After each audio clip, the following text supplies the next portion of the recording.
Salutare, dragi prieteni! Mă jucam și eu Arsenal, sunt Reason. Mă jucam și eu Arsenal și de mult studiez Arsenal și am descoperit un secret foarte chiar fenomenal. Deci, după cum știm, Arsenal este o joacă, adică inocentă.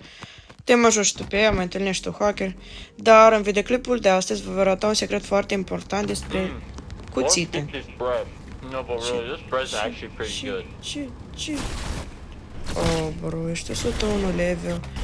Ok, stați, intrăm pe alt server ca să pot să vă arăt ce secret ascund miliurile, adică cuțitele. Mai pe scurt, un cuțit, adică este un cuțit anume care cu dânsul e ca acum vă arăt. Ca să puteți încerca asta, aveți nevoie de acest cuțit. Acum uitați-vă, nu am hacker. Vedeți persoana aia, stați. Ne mai uităm, uite. Îi vedeți? Uite. Acum vin la el. Uite-l, uite-l. Așa. Deci, nu vă mint. Am observat și de-am așa și mă uitam. Uitați-l. Prin perete, uite. Prin perete, colegi informația și te duci push pe el. Nu sunt hackuri, vă garantez că nu sunt hackuri. Stați să ne mai uităm. Uite, unul a coborât jos. Pe el. Deci m-a ucis. Acum, ați observat? Uitați-vă. De la o depărtare așa de mare, uitați. Deci, bro. Bro, asta e ceva. Wow. Ok, dați să vă arăt un gameplay de-al meu ca să înțelegeți mai bine cum funcționează aceasta. Uite-l, vedem. Eu nu mă joc cu cuțitul ăsta, dar că mi-e place să joc cinstit, să ghicesc unde sunt invadatorii. Și așa, stați. Așa, ne-am respawnat. Culegem informații despre unde sunt. Aha, cei mai mulți sunt acolo, înseamnă că ieșim pre-fire. Așa, ieșim, stați, unde sunt? Ok, au coborât jos. Mergem jos. Dar un minus la cuțitul ăsta este că uitați-vă, că de exemplu te uiți așa și de sus poate să vină unul, adică vreți doar prin roșul ăsta, vă recomand să aveți un outline foarte bun pe Arsenal. Adică, dacă sunteți cu albaștri, numai nu roșu.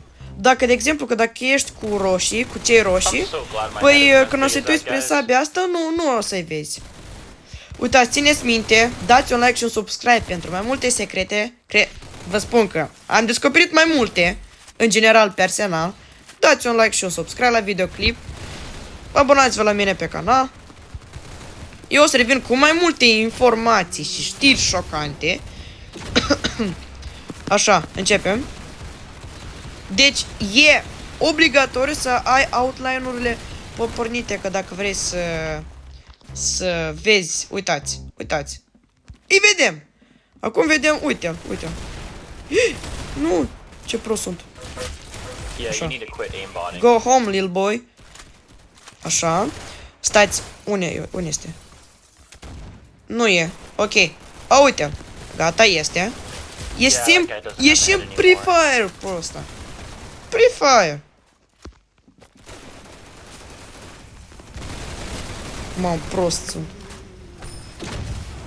În același timp am zis pre-fire și am zis totodată și prost. Păi am fost puțin prost din cauza că am un name foarte rău. Așa. Vă voi arăta cu un gameplay de-al meu.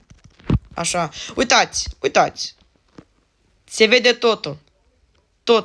Cred că doar eu din tot Arsenalul, dar și voi veți ști că dacă este adevărat sau nu. Acum să mai facem un gameplay foarte mic, să vă arăt mai concret. Așa, ne uităm. Aha. Ei toți... ok. Este unul AFK, stați. Uite. Mamă, cum bro, mi-a dat instant în cap, așa, ei vin pentru... Da, bă, ei vin pentru tunea. Ok, am un main foarte rău. Doar sunt de pe telefon, de pe iPhone și... Ok, stați. Oh, uite, vine. Pur și simplu obțineți informații de unde este. Mamă, ce prost sunt. Ok. Așa, stați. Ok. Jos, cineva este? Oh, stați. Uite. Mamă, cum nu nimeresc! Așa, bro, trick shot. Da, man. Așa, bro. Așa, unde sunteți? Vine cineva pe... Ok, uite. Vine cineva pe scară? Ok, uite. Mergem. El s-a... Yeah, that guy doesn't have a head anymore. Mai este? Unde sunt? Uite. Sau? Vă zic să vă folosiți de acest... de acest bug care vi-l arăt acum. Mamă, eram după perete.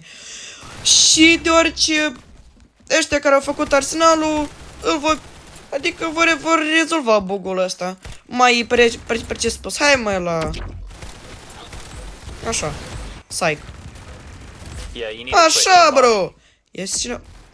Stai, ce? Ok. Prefire. Ce? Oh, uite. Ok. Go home, little boy. Așa. Uite-l. Mamă, nu. Ok, cam atât a fost cu episodul de astăzi, băieți. Ați văzut și voi bugul. V-am arătat un mic gameplay. Vă pup pe toți. Pa, să aveți o zi bună în continuare. Un Paște fericit. Sărbători fericite. Eu am fost Reason. Pa.